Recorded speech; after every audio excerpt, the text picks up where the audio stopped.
Di sini saya akan menerangkan materi tentang nafja. Hakikat narkoba. Narkoba, narkotika, dan obat-obatan adalah zat atau obat baik yang bersifat alamiah, sintetis maupun sintetis yang menimbulkan efek penurunan kesadaran, halusinasi, serta daya rangsang. Sementara menurut UU Narkotika pasal 1 ayat 1 menyatakan bahwa narkotika merupakan zat buatan ataupun yang berasal dari tanaman yang memberikan efek halusinasi, menurunkan kesadaran, serta menyebabkan kecanduan.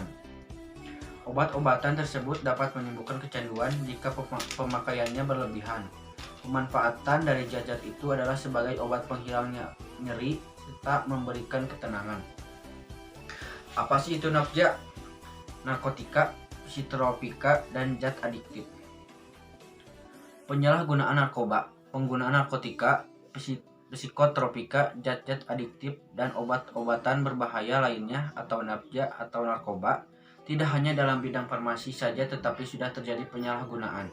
Penyalahgunaan narkotika adalah pola perilaku yang bersifat patologik dan biasanya dilakukan oleh individu yang mempunyai kepribadian rentan atau mempunyai risiko tinggi. Jika penyalahgunaan narkotika dilakukan dalam jangka waktu tertentu akan menimbulkan gangguan biologis, psikologis, sosial, dan spiritual pada orang yang menggunakannya. Penyalahgunaan narkoba sering ditemukan di kalangan remaja hingga masyarakat usia dewasa. Mereka menggunakan narkoba dengan berbagai alasan. Di antaranya adalah memuaskan rasa ingin tahu atau coba-coba, ikut-ikutan teman, solidaritas teman, mengikuti tren dan ingin terlihat gaya, menunjukkan kehebatan, dan merasa sudah dewasa. Penyalahgunaan narkoba. Lalu apa saja dampak atau gejala yang terlihat? Yaitu senang menyendiri, menjadi malas, berbuat tidak adil, curang, bahkan berbuat kriminal, cepat tersinggung, dan mudah marah.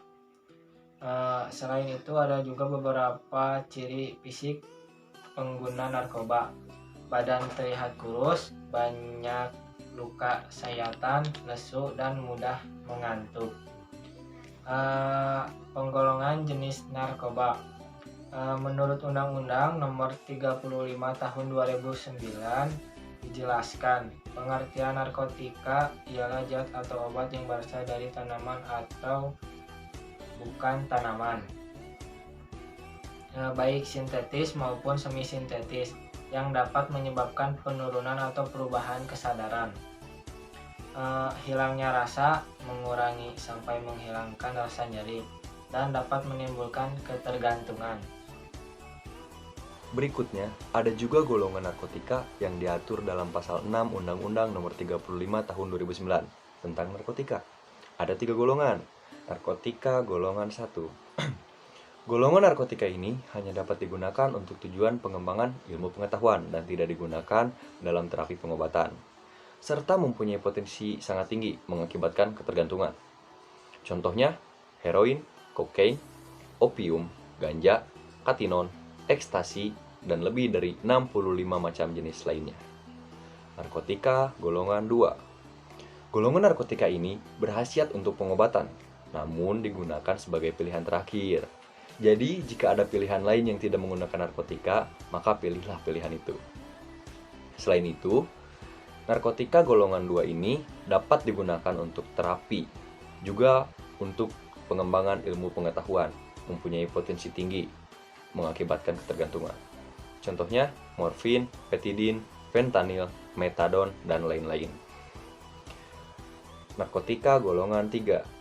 Golongan narkotika ini berkhasiat untuk pengobatan dan banyak digunakan dalam terapi dan tujuan pengembangan ilmu pengetahuan, serta mempunyai potensi ringan, tetapi tetap mengakibatkan ketergantungan. Contohnya, kodein, buprenorfin, etilmorfina, nikokodina, polkodina, propiram, dan ada 13 macam termasuk beberapa campuran lainnya. Jenis-jenis narkoba dan bahayanya. 1. Ada morfin. Jenis narkoba ini bekerja langsung pada sistem saraf pusat sebagai penghilang rasa sakit. Bahaya morfin yaitu menurunnya kesadaran pengguna, menimbulkan euforia, kebingungan, dan mengakibatkan gangguan menstruasi dan impotensi. Kedua, ada heroin atau putau. Heroin dihasilkan dari pengolahan morfin secara kimiawi. Bahayanya yaitu melambatnya denyut nadi, tekanan darah menurun, dan otot menjadi lemas. Yang ketiga ada kokain. Kokain merupakan berasal dari tanaman Erythroxylon coca di Amerika Selatan. Biasanya daun tanaman ini dimanfaatkan untuk mendapatkan efek stimulan, yaitu dengan cara dikunyah. Kokain dapat memicu metabolisme sel menjadi sangat cepat. Bahayanya, dapat memberikan efek kegembiraan yang berlebihan bagi si pengguna, sering merasa gelisah, menurunnya berat badan, dan timbul masalah pada kulit. Yang keempat, ada ganja. Ganja dengan nama latin Cannabis sativa adalah tumbuhan budidaya yang menghasilkan serat dan kandungan zat narkotika terdapat pada bijinya. Jenis-jenis narkoba ini dapat membuat si pemakai mengalami euforia atau rasa senang yang berkepanjangan tanpa sebab. Bahayanya, denyut nadi dan jantung lebih cepat, mulut dan tenggorokan terasa kering, sulit dalam mengingat, dan sulit diajak berkomunikasi. Kelima, LSD. Jenis-jenis narkoba selanjutnya adalah LSD. LSD adalah jenis narkotika yang tergolong halusinogen, biasanya berbentuk lembaran kertas kecil, kapsul, atau pil. Bahayanya, sering berhalusinasi mengenai berbagai kejadian, tempat, warna, dan waktu. Sering terobsesi dengan apa yang ada dalam halusinasinya. 6. Opium adalah zat berbentuk bubuk yang dihasilkan oleh tanaman yang bernama Papaver somniferum. Kandungan morfin dalam bubuk ini biasa digunakan untuk menghilangkan rasa sakit. Bahayanya, memiliki rasa semangat yang tinggi, sering merasa waktu berjalan begitu lambat, merasa pusing atau mabuk. Yang ketujuh, kodein. Kodein adalah jenis narkoba obat batuk yang biasa digunakan atau diresepkan oleh dokter. Namun obat ini memiliki efek ketergantungan bagi si pengguna. Jenis-jenis narkoba dan bahayanya, sering mengalami gatal-gatal, mengalami mual dan muntah, dan mudah mengantuk.